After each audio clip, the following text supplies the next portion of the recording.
When I got a chance to meet Deborah Roberts and Al Roker, I grabbed a taxi straight to Midtown. The driver was very nice, and I liked him so much. Good luck, sweetheart. Don't worry, he's my dad.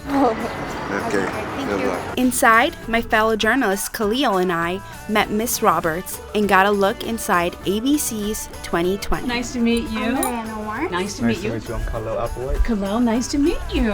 Would you like to see a little bit of what we're up to around here? Yes. I would love to. All right, so this is where the studios are. The studios, the cameras, the lights, and the set. It all got us in the mood for our own exclusive interview with one of America's favorite couples. I wanted to know if you guys had any mentors growing up. I had a 6th grade English teacher, Mrs. Dorothy Hardy, who was just a real taskmaster, and she was very difficult and she demanded a lot. And she said to me at one point in her southern syrupy drawl, "You know, Deborah, you're a smart girl. You're gonna do well in life." And that just meant so much to me. So who are your dream interviews? It could be dead or alive.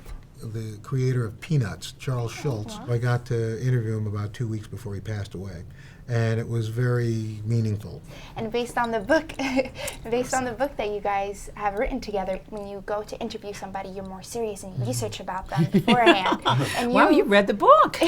Well, I would say really Al's more off the cuff. You know, he's the kind of person who can walk into a room and just sort of like, just go for it. But I don't know, my intuition is just to prepare a little bit more, and maybe it's just I don't have that same kind of confidence to just go for it like he does. Well, my stuff is kind of a little, lighter. It's more entertainment. It's, whereas Deborah does real serious journalism. So I didn't want to be on TV. I wasn't really interested in journalism. And I had taken a couple of classes in meteorology just for a science requirement. My department chairman put me up for a job for weekend weather at the end of my sophomore year. I got the job. And if you had told me a kid from Queens would be working at NBC doing the Today Show, I would have told you you're crazy.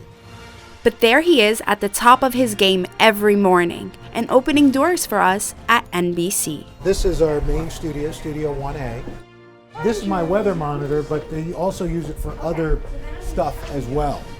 what advice would you give for the college process? You should not fall into the trap that you've got to go to a quote brand name school. Yeah, you'll get a great education at those schools, but you can get a great education in a lot of different schools. There are a lot of great smaller schools that you can thrive in and do well in. It's a lot like life. Keep an open mind. Why do you support programs like CBI?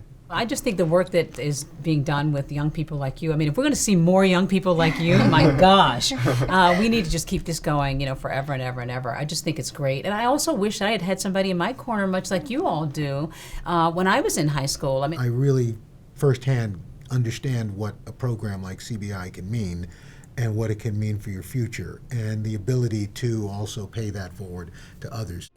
In one studio, we had a great pretend moment. You are now live at the Today Show. And our real-life sign-off in the other.